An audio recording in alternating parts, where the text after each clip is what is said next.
बिस्मिल्लाहिर्रहमानिर्रहीम। मुअज़्ज़िज़ नाज़रीन, अस्सलामु अलैकुम। आज हम एक ऐसे तारीख़ी और बाबरकत वाक़े पर गुफ्तगू करेंगे जो इस्लाम की तारीख़ में मुनफरिद हैसियत रखता है। मौला अली अलैहिस्सलाम की विलादत खाना काबा में हुई। क्या ये इत्तफ़ाक़ था या अल्लाह ताला की मशीयत? आइए इस पर गौर करते हैं और कुरान व हदीस की रोशनी में इसके दलाइल पेश करते हैं। मुअज़्ज़िज़ नाज़रीन, मौला अली अलैहिस्सलाम की खाना काबा में विलादत न सिर्फ तारीख़ इस्लाम का एक मुनफरिद वाक़या है बल्कि ये अल्लाह ताला की हिकमत और मशीयत का मजहर भी है। सबसे पहले ये समझना ज़रूरी है कि खाना काबा ज़मीन पर अल्लाह ताला का पहला घर है जो हज़रत इब्राहीम अलैहिस्सलाम और हज़रत इस्माईल अलैहिस्सलाम के हाथों तामीर हुआ। ये वो मकाम है जहाँ हर लम्हा फरिश्ते इबादत में मशगूल रहते हैं और दुनिया भर के मुसलमान इसकी जानिब रुख करके नमाज पढ़ते हैं। अब सवाल ये पैदा होता है कि मौला अली अलैहिस्सलाम जैसे अजीम इंसान की विलादत इसी मकाम पर क्यों हुई? मुअज़्ज़िज़ नाज़रीन, ऐसे मुक़द्दस मकाम पर मौला अली अलैहिस्सलाम की विलादत इस बात की दलील है कि आपको अल्लाह ताला ने खसूसी मकाम अता किया है। मौला अली अलैहिस्सलाम की पूरी ज़िंदगी दीन इस्लाम की खिदमत और हक़ व अदल के क़याम के लिए वक्फ़ थी।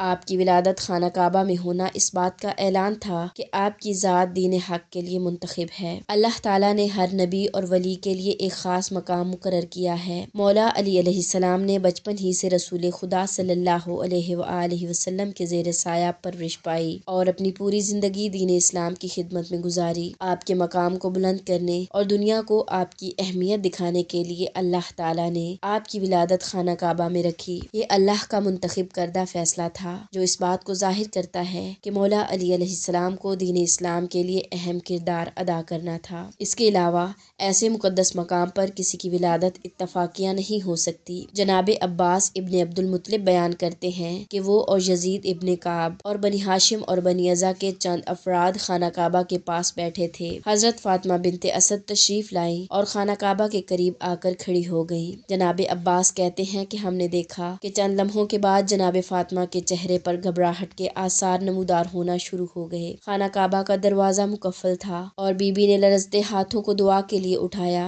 मुज़्तरिब निगाहों से आसमान की तरफ देखा और बारगाहे खुदाबंदी में अर्ज़ किया, ए अल्लाह, मैं तेरी तौहीद पर और अपने जद्द अमजद इब्राहीम खलीलुल्लाह की मिल्लत पर और इस मौलूद की विलादत व विलायत पर ईमान रखती हूँ, लिहाजा मेरे मामले को आसान फरमा। जनाब अब्बास कहते हैं कि फातिमा बिनते असद इस दुआ से फारिग हुई तो हमने देखा कि खाना काबा की अक़बी दीवार शक हुई और बीबी बगैर किसी हिचकिचाहट के फौरन उस दरवाजे से अंदर दाखिल हो गई और दीवार काबा फिर अपनी असली हालत पर वापस आ गई। अगर यह हादसाती वाक़या होता तो फितरत का तकाजा ये था कि दीवार को शक होता देखकर बीबी पीछे हट जाती, लेकिन बीबी का बिला खौफ आगे बढ़ जाना और दीवार का फिर असली हालत पर आ जाना और बीबी का 3 दिन तक अंदर रहना जाहिर करता है कि ये हादसा नहीं बल्कि मशीयत एज़दी का तकाजा था। ये वाक़या इस बात की दलील है कि ये अल्लाह की कुदरत थी। मौला अली अलैहिस्सलाम की खाना काबा में विलादत एक मुनफरिद एजाज़ है जो न किसी और नबी या वली को हासिल हुआ और न ही किसी और शख्सियत को। ये वाक़या अल्लाह ताला की मशीयत का मजहर है ताकि दुनिया पर मौला अली अलैहिस्सलाम की अज़मत और उनके मकाम की गवाही दी जा सके। ये कोई इत्तफ़ाक़ नहीं बल्कि अल्लाह ताला की मशीयत और कुदरत का अज़ीम मजहर